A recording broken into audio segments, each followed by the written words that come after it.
sambahin ang poon. Magdiwang tayo sa ating debosyon, purihin ang Panginoon. Sabay-sabay. Viva o Jesus Nazareno, awit ang papuri, alay namin sa'yo.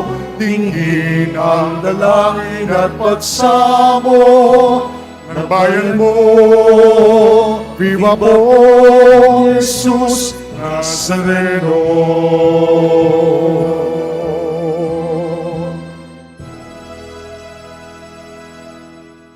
Sa ngala ng Ama, ng Anak at ng Espiritu Santo, Amen. ang pagpapala ng ating Poong Jesus Nazareno, ang pag-ibig ng Diyos Ama, at ang pagkakaisang hatid ng Espiritu Santo naway laging sumainyo. At sumaiyo rin. Magandang hapon po sa ating lahat.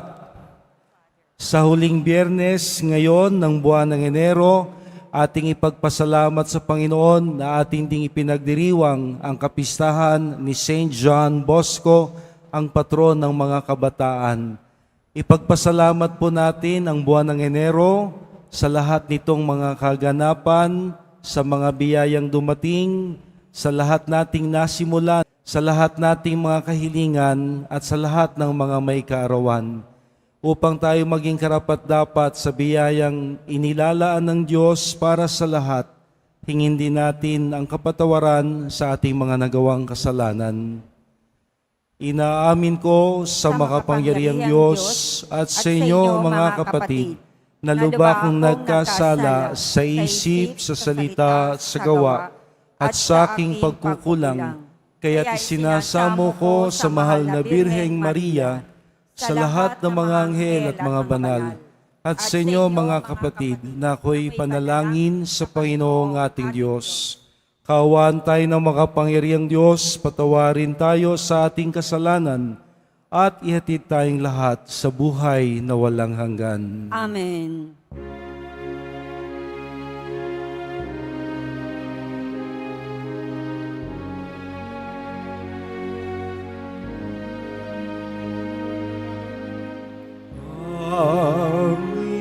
Panginoon, kaawaan mo kami.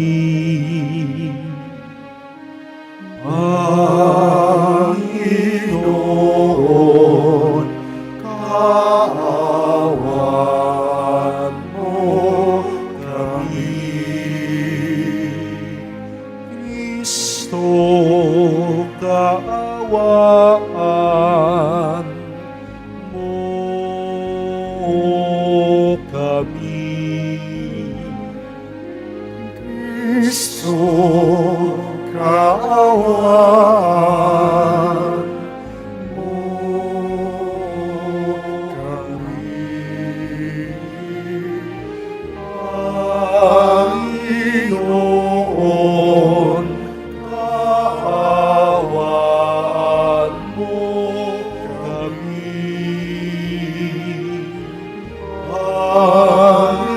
Panginoon, kaawaan mo kami.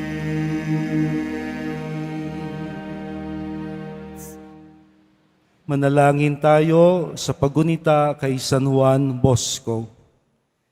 Ama naming makapangyarihan, inantig mo ang paring si San Juan Bosco upang maging ama at guro ng mga kabataan. Ipagkaloob mong kami ay madarang ng ningas ng pag-ibig na sa kanya'y nagpaalab para ang kapwa'y mapagmalasakitan at ikaw ay mapaglingkuran. Sa ngalan ni Hesukristo, kasama ng Espiritu Santo, magpasawalang hanggan. Amen. Magsiupo muna po ang lahat. Pagbasa mula sa sulat sa mga Hebreo. Mga kapatid, alalahanin ninyo ang mga araw na nagdaan, kung paanong kayong nagbata ng matinding hirap, matapos na kayo'y maliwanagan, ngunit hindi kayo nadaig. Kung minsan, kayo'y inaalipusta at pinahihirapan sa harapan ng madla. At kung minsan na may karamay kayo ng mga kasamahang pinapahirapan ng gayon, dinamayan ninyo ang mga nabibilanggo at hindi kayo nalungkot nang kayo'y agawan ng ari-arian, sapagkat alam ninyong hindi higit na mabuti at nananatili ang kayamanang nakalaan sa inyo. Kaya't huwag kayong mawala ng pananalig sa Diyos, sapagkat taglay nito ang dakilang gantimpala. Kinakailangang kayo'y magtiis upang masunod ninyo ang kalooban ng Diyos at matanggap ang Kanyang ipinangako, sapagkat kaunting panahon na lamang, hindi na magluluwat, at ang paririto ay darating. Ang tapat kong lingkod ay nabubuhay sa pananalig sa akin, ngunit kung siya'y tumalikod, hindi ko kalulugdan. Ngunit hindi tayo kabilang sa mga tumalikod at napapahamak, kundi sa mga nananalig sa Diyos at sa gayoy naliligtas. Ang salita ng Diyos. Salamat sa Diyos.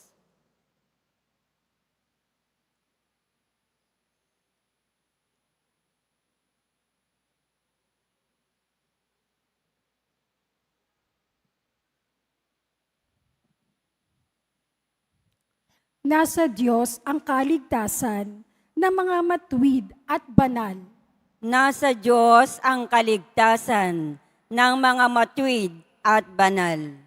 Umasa ka sa Diyos ang mabuti gawin at mananahan kang ligtas sa lupain. Sa Diyos mo hanapin ang kaligayahan at ang pangarap mo'y iyong makakamtan. Nasa Diyos ang kaligtasan ng mga matuwid at banal. Ang iyong sarili sa Diyos mo ilagak. Pag nagtiwala kay tutulungang ganap. Ang kabutihan mo ay magliliwanag, katulad ng araw kung tanghaling tapat. Nasa Diyos ang kaligtasan ng mga matuwid at banal. Ang gabay ng tao sa kanyang paglalakad ay ang Panginoon nang upang maligtas. Sa gawain niya ang Diyos nagagalak, kahit na mabuwal, siya ay babangon, pagkat ang alalay niya'y Panginoon. Nasa Diyos ang kaligtasan ng mga matuwid at banal. Ililigtas ng Diyos ang mga matuwid. Iingatan sila pag nagliligalig. Ililigtas sila't kanyang tutulungan. Laban sa masama, ipagsasanggalang sapagkat sa poon, nangungubling tunay. Nasa Diyos ang kaligtasan ng mga matuwid at banal. Magsitayo po ang lahat.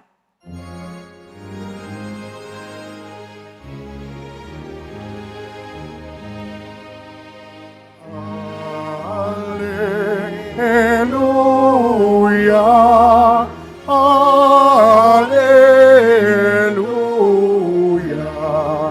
alleluia, alleluia.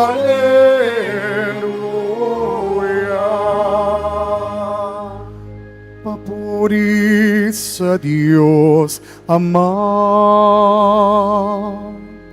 pagkat ipinahayag niya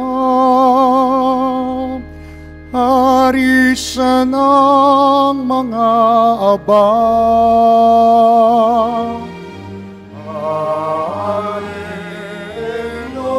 Alleluia, Alleluia,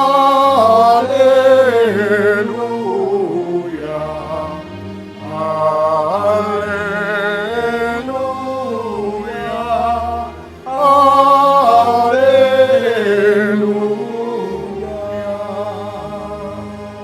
Sumainyo ang Panginoon. At sumaiyo rin. Ang pagpapahayag ng mabuting balita ni Jesucristo ayon kay San Marco. Papuri sa iyo, Panginoon.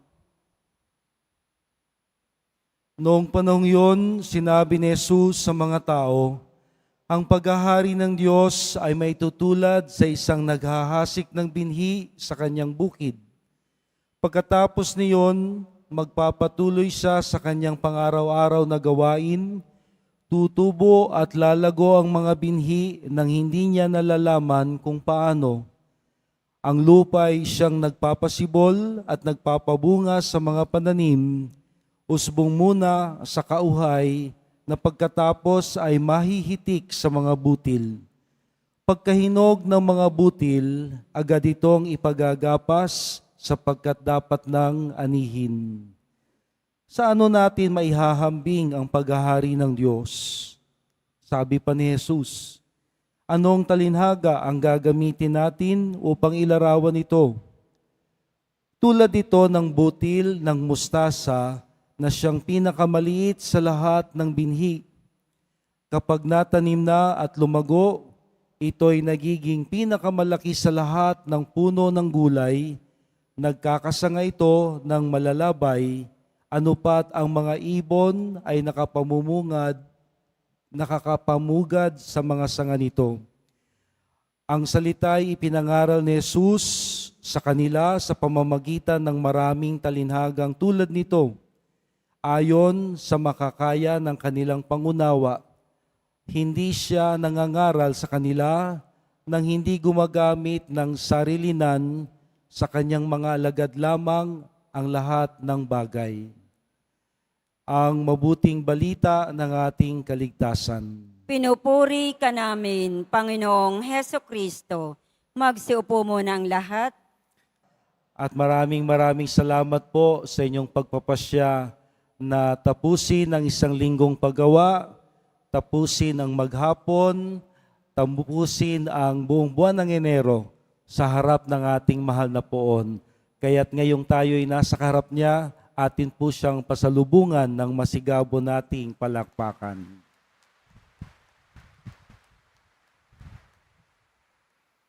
Di po natin namalayan, isang buwan na ang nalalagas sa mga buwan na atin pong alalahanin ng lahat ng mga nangyari, dumating, naganap, tinanggap, ating mga pinagdaanan, at gayon din ang ating mga pinangako at ating mga nasimulan na sana'y unti-unti nating mabigyang katuparan. Of course, sa tulong ng ating mahal na poon. Sa ating pong ebanghelyo, narinig natin ang talinhaga ng paghahasik ng isang magsasaka. At ito'y paghahalin tulad ng Panginoon sa paghahari ng Diyos, the kingdom of God, na siyang dahilan kung bakit naparito ang ating pong Jesus Nazareno upang itatag na muli ang kaharian ng Israel na ngayoy in a higher level, ang kaharian na ng Diyos, ang kanyang pagsisikapang tuparin. Na kung dati, 12 tribo lang ng Israel ang bumubuo sa kaharian ng Israel. Ngayon, sa pananaw at kaisipan ng ating pong Jesus Nazareno, ang paghahari ng Diyos ay kabilang at kasama ang lahat.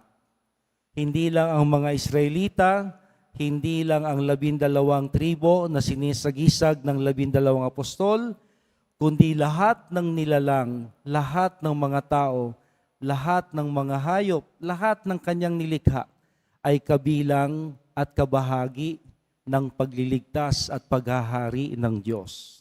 So when we speak of the kingdom of God, it is all-encompassing. Nosebleed na naman tayo dyan. Simple lang ho, pag sinabi ho paghahari ng Diyos, hindi lamang to sa isang bagay, kundi sa lahat ng bagay, sa lahat ng tao, sa lahat ng pagkakataon. Noon, ngayon, at sa mga darating pang panahon. Matindi ho, mabigat, seryoso pag sinabi hong paghahari ng Diyos. Imagine, Diyos ang maghahari, ngunit kasama tayong mga tao, Diyos ang maghahari, ngunit ang paghahari niya ay hindi pamumuno, hindi kapangyarihan, kundi pagpapakumbaba tulad ng pagbubuwis buhay ng ating Poong Jesus Nazareno na siyang nabayubay sa krus. Nangangahulugan na pag sinabing paghahari ng Diyos, ang lahat ay kabilang, ang lahat ay kasali, ang lahat ay may saysay. Ultimo, di kagandahan ng mga tao at di kagandahang karanasan. Meron no kasi tayong tendency o pagkiling, no? That's the right term when we speak of tendencies. Meron tayong hilig o pagkiling na when we speak of God, it must be beautiful. It must be good. It must be true. The true, the good, and the beautiful. Wala naman ng masama. Pero kapag ganito ho ang takbo ng ating pananaw, nalilimita natin ang Diyos sa maganda, sa totoo, at sa mabuti. Wala bang kapangyarihan ng Diyos sa pangit, sa masama? Maganda, mabuti, ano pa yung isa? Masama, maganda, pangit.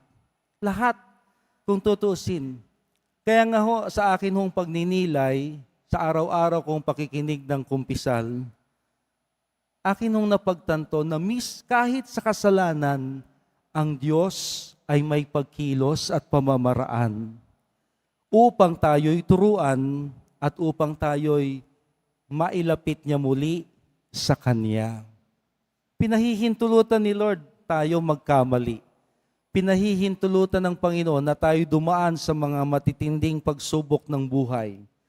Pinapayagan ng Panginoon na may mangyaring di gagandahan sa atin upang dito niya tayo pasukin, dito niya tayo turuan, at dito niya tayo akayin pabalik sa Kanya. Tingnan lang ho natin ang ating mahal na Poon. Sa Kanyang kadusta-dustang kilos at katayuan, binusabos ng mga tao, minaliit, ikinahiya. Walang kasalanan, pinagpasa ng krus, pinako sa krus. Ngunit, sa pinakamababang antas ng katayuang ito bilang tao, dito niya inililigtas ang sangkatauhan.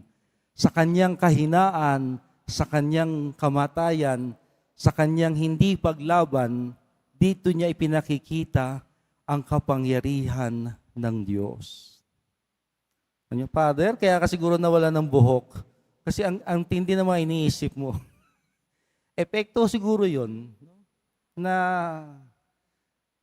mahirap isipin, ngunit kung atin hong bibigyang pansin at tatanggapin ang mahiwaga, misteryosong pagkilos ng Diyos sa sangkatauhan, sadyang di ho natin ito mauunawaan ng walang pananampalataya. Kaya natural lang ho, normal lang na hindi natin maarok. Parang hindi ko maintindihan ang sinasabi ni Father. Saan ba siya nang gagaling? Ano ba gusto niyang paratingin? Isa lang ho ang kulang. Kulang ng pananampalataya. Pananampalataya na kahit hindi ko lubusang maintindihan, di ko lubusang maarok at maunawaan, ako'y naniniwala na ito ang pamamaraan ng Diyos para tayo'y iligtas at upang tayo'y basbasan. Halimbawa, ayaw ho nating magkasakit. Sinong gustong may sakit? Ikaw na lang, Father. Wag na kami. Di ba? Ayaw nating magkasakit. Pero hindi ho natin namamalayan na sa ating pagkakasakit, inaako na natin ang pagkakasakit na para sa iba.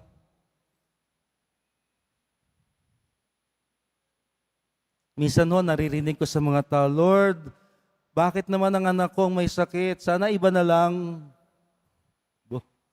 Ni-exempt ang anak niya. Wawa naman ang iba. Tama ba? Ang tama po Lord, ako na lang ang magkasakit, wag na siya. Ako na lang, Lord, ang maghirap, wag na siya. Ako na, Panginoon, ang mawalan, wag na sila. Ito ang ginawa ng Panginoon na sa ating kawalan, higit na nabibiyayaan ang iba. Na sa ating kadustaang kinalalagyan, ito'y may pagliligtas ang Diyos na ginagawa para sa iba. Every sickness has its redemptive factor. Ano yun, Father? Yung pagkakasakit ho, magdudulot ng kagalingan sa iba. Na naman si Father, parang dami mga tunggalian. Kailangan lang ho nating intindihin ang lahat ng ito na hindi kontra sa isa't isa, kundi may tugma at may pagtutugma, nagkakasundo at nagkakaayon kung ito'y laging titingnan natin sa mahiwagang pagkilos ng Panginoon. Tayo'y nagkakasakit, napapagod, upang maramdaman natin na may Diyos tayong dapat lapitan, na kailangan din nating magpahinga upang mapagsilbihan pa natin ang iba ng higit pa. Kanina ho may kausap ako, Father, masama bang mapagod? Masama bang magtrabaho? Sabi ko, depende. Kung inaabuso na ho natin ang sarili natin, paano naman yung mga anak mo? Paano ng mister mo? Masaya ka ba na may sakit ka at namumblema sila? Kaya magpahinga. Hindi pagka makasarili ang pamamahinga. Ngunit kailangan din nating maramdaman kahit ang pagkakasakit upang may pagkakataon ng iba na magpadama ng kanilang pagpapagaling at malasakit sa atin. Kaya sa misa hong ito, atin hong lawakan ng ating pag-unawa na ang lahat ng mga nangyayaring ito sa aking buhay at sa kapaligiran may basbas ng Panginoon. Basbas? Paghihirap, binasbasan ni Lord? Gulo, binasbasan ng Panginoon? Meron nung isang expression La plaisir de la guerre, c'est faire la paix. Ayan na naman, hindi na nakontento sa English, may French pa. La plaisir de la guerre, c'est faire la paix. Ang kagandahan daw ng gulo o digmaan ay mayroong kapayapaang hahangarin. Paano ho natin mararamdaman at papangarapin ang kapayapaan sa Asya, sa bawat pamilya at tahanan, kung hindi natin mararamdaman ng konting sigalot at di pagkakaunawaan? Hingin po natin sa Panginoon na may bukas ang ating isip, puso at kalooban na tanggapin ang lahat. At ang lahat nawang ito na ating pinagdadaanan ang siyang maglalapit sa atin sa Kanya at sa bawat isa sa ngalan ng kabutihan. Ito po ang ginawa ng ating mahal na Poon. Pinasan niya ang krus, namatay siya sa krus, parusa sa mga kriminal. Ngunit sa krus, dito niya tayo inililigtas at dito niya tayo binabasbasan. Na sa tuwing tayo'y dumarating sa pinakasukdulang kahirapan at kababaan ng ating buhay, maramdaman natin na may Diyos na una nang yumakap sa kadustaan ng sangkatauhan upang di na tayo mahirapan. Na tuwing tayo sasapit sa pinakamababang antas ng ating kalagayan, hikahos tayo, Wala tayong lakas, wala tayong boses, wala tayong kapangyarihan, wala tayong malapitan. Ang Diyos nawang si Jesus Nazareno ang lagi nating maramdaman. O mahal na pong Jesus Nazareno, kaawaan mo kami.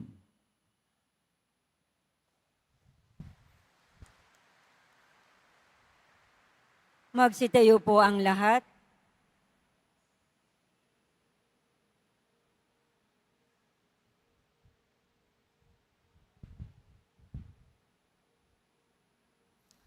Minamahal kong mga kapatid, puno ng pag-asa at pananalig, manalangin tayo sa Diyos Ama na nagnanais na lumawak pa ang Kanyang presensya sa ating buhay. Ang ating tugon, banal na manghahasik, gawin mong mabunga ang aming buhay. Banal na mga hasik, gawain mong mabunga ang aming buhay. Ang ating simbahan, naway patuloy na umunlad at maging simbolo ng katarungan, pag-ibig at katotohanan sa daigdig. Manalangin tayo. Banal na mga hasik, gawin mong mabunga ang aming buhay. Bilang isang komunidad, naway hindi tayo maging pabaya sa ating buhay pananampalataya. Bagkus, asamin natin ng Diyos araw-araw, maging sa mga pagsubok at paghihirap. Manalangin tayo. Banal na mga hasik, gawin mong mabunga ang aming buhay. Ang mga pamilya, lalo na ang mga bata, naway lumago at lumaki sa pamamaraan ng biyaya at umunlad na sinasalamin sa kanilang buhay si Kristo. Manalangin tayo. Banal na mga hasik, gawin mong mabunga ang aming buhay. Ang mga may sakit, naway lumakas sa pananampalataya sa pamamagitan ng kanilang pagbabahagi kay Kristo ng kanilang mga pagtitiis. Manalangin tayo. Banal na mga hasik, gawin mong mabunga ang aming buhay. Ang ating mga mahal na yumao, naway anihin nila ang bunga ng kapayapaan, kaligayahan at katahimikan sa kaharian ng Diyos. Manalangin tayo. Banal na mga hasik, gawin mong mabunga ang aming buhay. Sa ilang sandali ng katahimikan, ating ipanalangin ang iba pang mga pangangailangan ng ating pamayanan.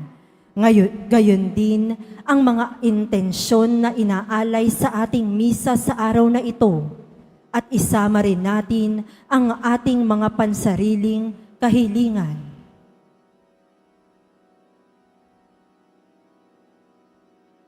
Manalangin tayo.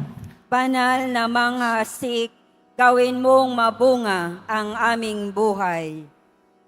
Isama po natin sa ating mga dasal ang ligtas na paglalakbay ng marami, ang katuparan ng kapayapaan sa buong daigdig, sa pagitan ng mga bansang may hidwaan, dito sa Silangang Asya, at sa bawat pamilya tahanan. Manalangin tayo. Banal na mga hasik, gawin mong mabunga ang aming buhay. Basbasan mo po ng tagumpay ang mga naghahanap trabaho, makabalik nawa sa pagbabarko at pag-abroad ang mga OFW, ipagkaloob mo rin po ang sigasig sa mga mag-aaral at ang tagumpay ng mga magbo-board exams sa buwang ito, maging sa Pebrero. Manalangin tayo. Banal na mga hasik, gawin mong mabunga ang aming buhay. Sa katahimikan, ipagkatiwala natin sa mahal na Panginoon lahat nating kahilingan.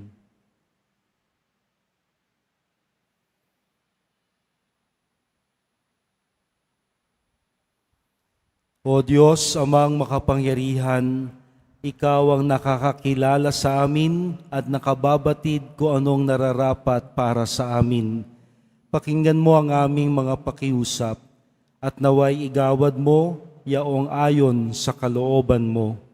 Hinihiling namin ito sa ngalan ni Hesukristo, kasama ng Espiritu Santo, magpa sa walang hanggan. Amen. Magsiupo muna ang lahat.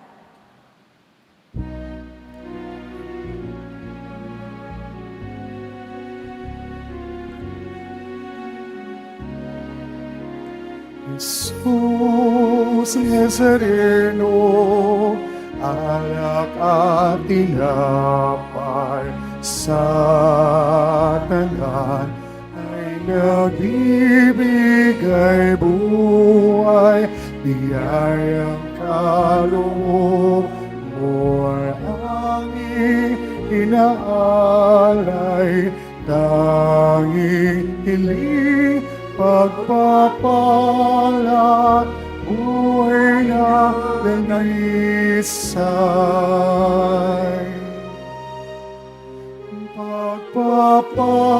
Pagpapalat, buhay na naisay.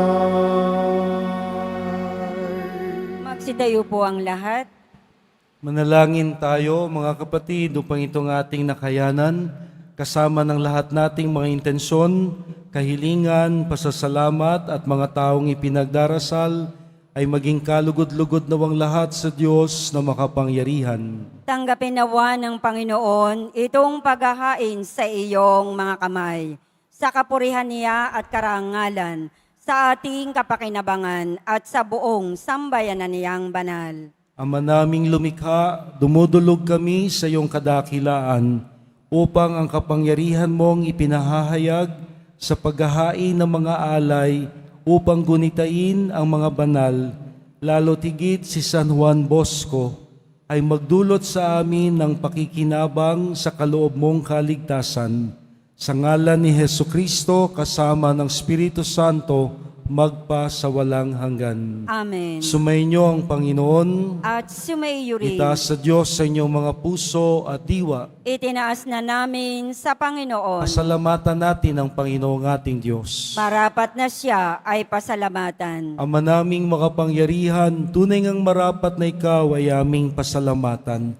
Ngayong si San Juan Bosco ay pinararangalan sa pamumuhay niyang totoong uliran at pagiging maaasahan sa panunungkulan, kaya't si Hesukristo na maaasahan sa katapatan ay inihahayag sa pangangasiwa sa sambayanan.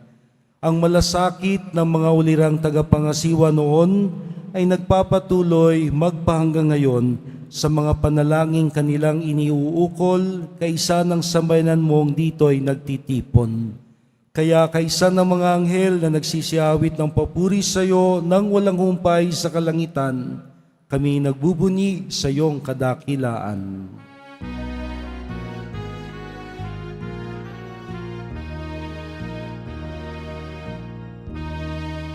Santo, Santo, Panginoong Diyos sa mga hukbo, napupuno ang langit at lupa ng kadakilaan mo. Hosana, Hosana, Hosana sa kaitaasan. Hosana, Hosana, Hosana sa kaitaasan. Pinagpala ang naparirito sa ngalan ng Panginoon. Hosana, Hosana, Hosana sa kaitaasan. Hosana, Hosana, Hosana sa kaitaasan. Magsilod po ang lahat.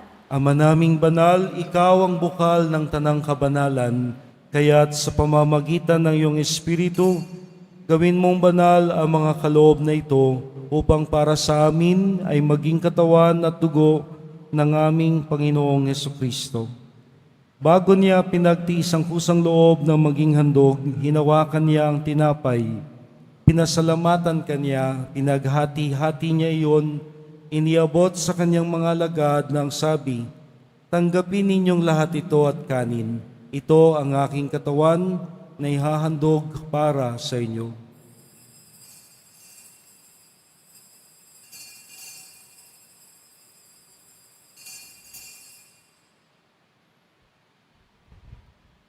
Nang matapos ang hapunan, hinawakan niya ang kalis, muli kanyang pinasalamatan.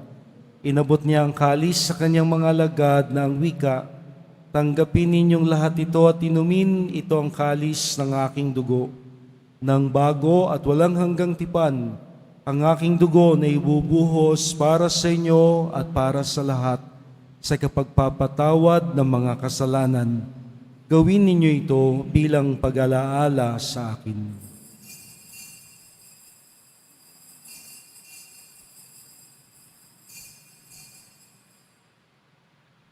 Magsitayo po ang lahat.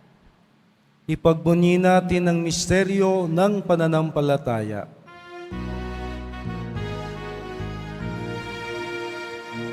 Sa krus mo at pagkabuhay, kami natubos mong tunay. Poong Jesus, naming mahal, iligtas mo kami tanan. Poong Jesus, naming mahal, ngayon at magpakailanman. Ama, ginagawa namin ngayon ang pag-alaala sa pagkamatay at muling pagkabuhay ni Jesus na iyong anak. Kaya't iniaalay namin sa iyo ang tinapay na nagbibigay buhay at ang kalis na nagkakaloob kaligtasan. Kami nagpapasalamat dahil kami iyong minarapat na maglingkod sa iyo. Isinasamo namin kaming magsasalo-salo sa katawan at dugo ni Kristo ay mabuklod sa pagkakaisa sa pamamagitan ng Espiritu Santo.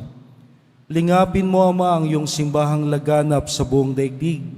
Puspusin mo kami sa pag-ibig kay San Francisco, ang aming Santo Papa sa Roma, ni Jose na aming Arsobispo dito sa Maynila, at lahat ng obispo at kaparian at ang iyong piniling sambayanan.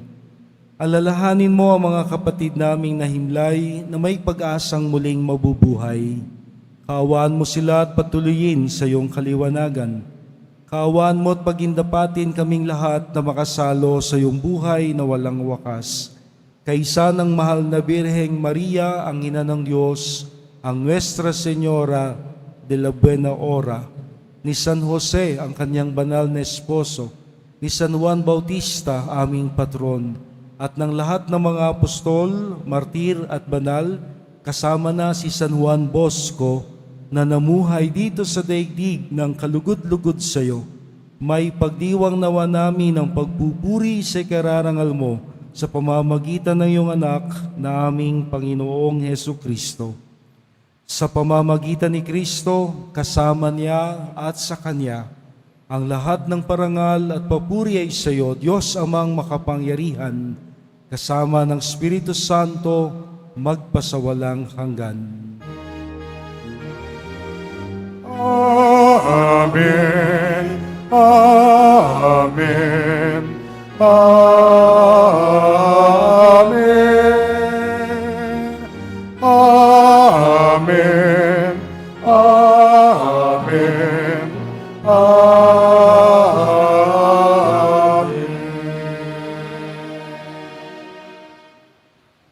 Sa pagparito ng Poong Jesus Nazareno, lahat tayo'y binilang niya bilang kapatid, kaya't sama-sama nating kilalanin ang iisa nating Ama sa langit.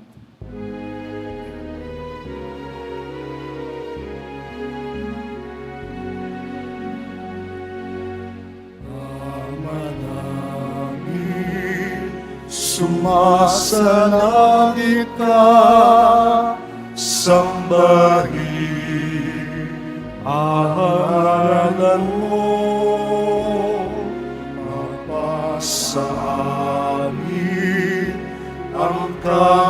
kaharian mo, sunin ang loob mo dito sa lupa para lang sa langit. Bigyan mo kami ngayon ng aming kakanin sa araw-araw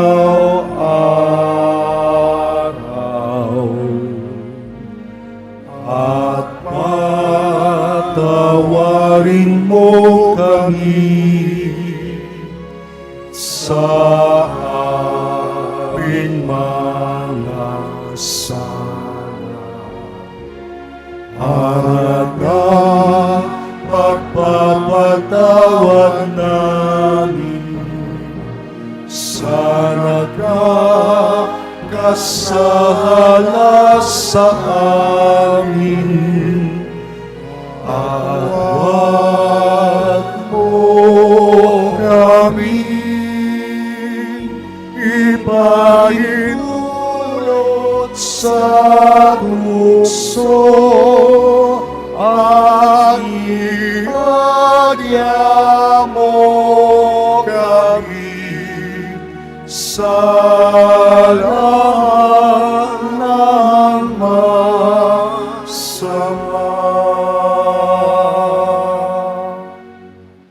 Hinihiling namin, Panginoon, iadya mo kami sa lahat ng masama, pagkalooban ng kapayapaan araw-araw, iligtas sa kasalanan at ilayo sa lahat ng kapahamakan, samantalang aming pinananabikan ng dakilang araw ng pagpapahayag ng tagapagligtas naming si Hesu Kristo. Sapagat iyo ang kaharian at ang kapangyarihan at ang kapurihan magpakailanman. Amen. Panginoong Kristo, sinabi mo sa iyong mga apostol, kapayapaan ang iniiwan ko sa inyo, ang aking kapayapaan ang siyang ibinibigay ko sa inyo. Tunghayan mo ang aming pananampalataya at huwag ang aming pagkakasala. Pagkalooban mo kami ng kapayapaan at pagkakaisa ayon sa iyong kalooban, kasama ng Espiritu Santo, magpasawalang hanggan. Amen. Ang kapayapaang hatid at hangad ng Panginoon ay laging sumainyo. At sumaiyo rin. Ating pagsaluhan at ibahagi sa lahat ang bigay niyang kapayapaan. Peace be with you.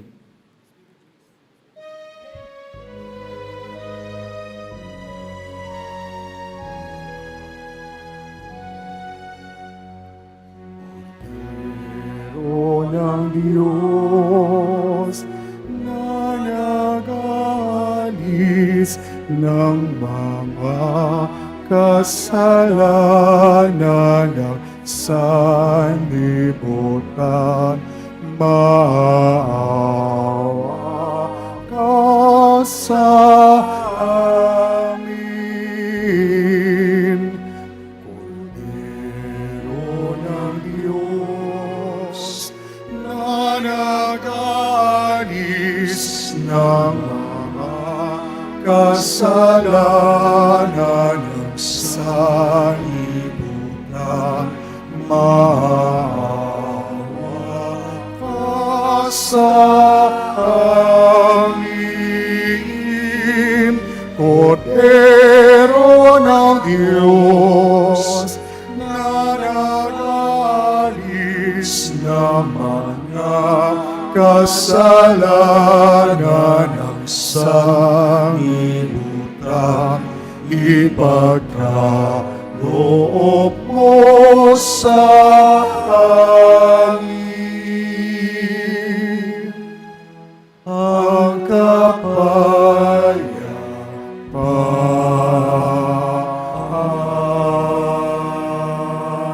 Magsilod po ang lahat.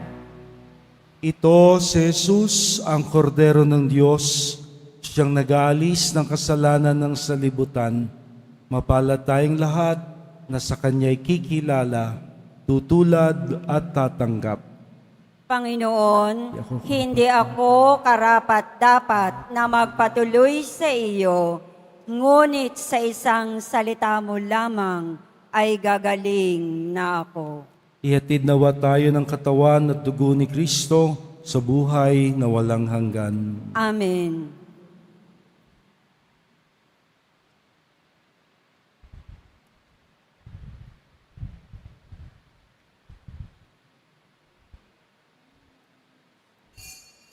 Para sa lahat ng tatanggap ng banal na komunyon, sasagot po tayo ng amen.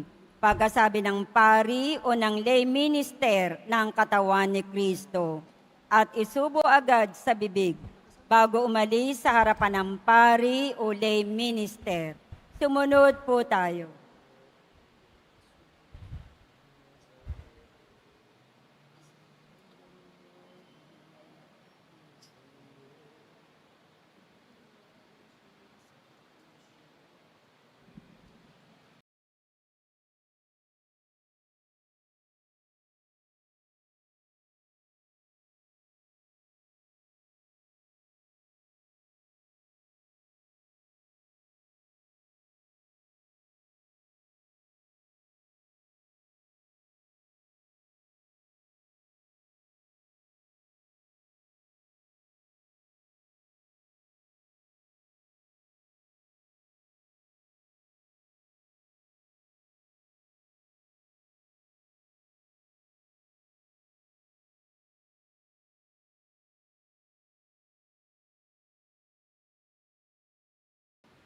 Manalangin tayo. Ama naming mapagmahal, ang tinanggap naming banal na pakikinabang ay maghanda nawa para sa aming pagkakamit ng kaligayahan na idinulot kay San Juan Bosco ng iyong paglingap na maaasahan. Hinihiling namin ito sa ngalan ni Jesucristo kasama ng Espiritu Santo magpa sa walang hanggan. Amen. Sumainyo ang Panginoon. At sumaiyo rin. Ating tanggapin ang pagbabasbas ng mahal na poon. Mahal na poong Jesus Nazareno, inihayag mo sa pamamagitan ng krus ang walang maliw na pag-ibig ng Diyos sa sangkatauhan. Pakinggan po ninyo ang kahilingan ng iyong angkan na nagsusumamo sa iyo. Makamtanawa nila ang iyong masaganang katugunan at tanggapin ang kasagutan ng may pasasalamat at utang na loob na tinatanaw. Basbasan din po ang lahat nilang ipinagdarasal at ipinagsisimba, maging ang kanilang mga imahen at dasalan. At nawang lahat ng ito ay magpaalala sa amin sa binyag, kung saan kami nangako na ikaw ang pakamamahalin at paglilingkuran bilang Panginoon magpa sa walang hanggan. Amen. At pagpalain kayong lagi ng makapangyarihang Diyos, ang Ama, ang Anak, ng Espiritu Santo. Amen. Tapos na po ang ating banal na misa, humayo tayo at patuloy na maging tapat sa mahal na pong Jesus Nazareno. Salamat sa Diyos.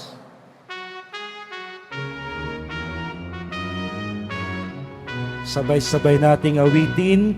Nuestro Padre Jesus Nazareno, sinasamba ka namin. Pinipinuho ka namin. Aral mo ang aming buhay at kaligtasan.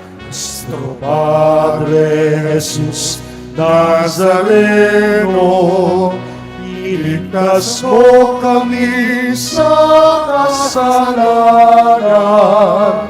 Ang krus mong kinamatayan ay sagisag ng aming kaligtasan. Nuestro Padre Jesus Nazareno, dinarangal ka namin. Nuestro Padre Jesus Nazareno, niluluwalhati ka namin. Sabay-sabay. Nuestro Padre Jesús Nazareno, dinarangal ka namin. Nuestro Padre Jesús Nazareno, niluluwalhati ka namin. Viva Poong Jesus Nazareno! Viva Poong Jesus Nazareno! Viva Poong Jesus Nazareno!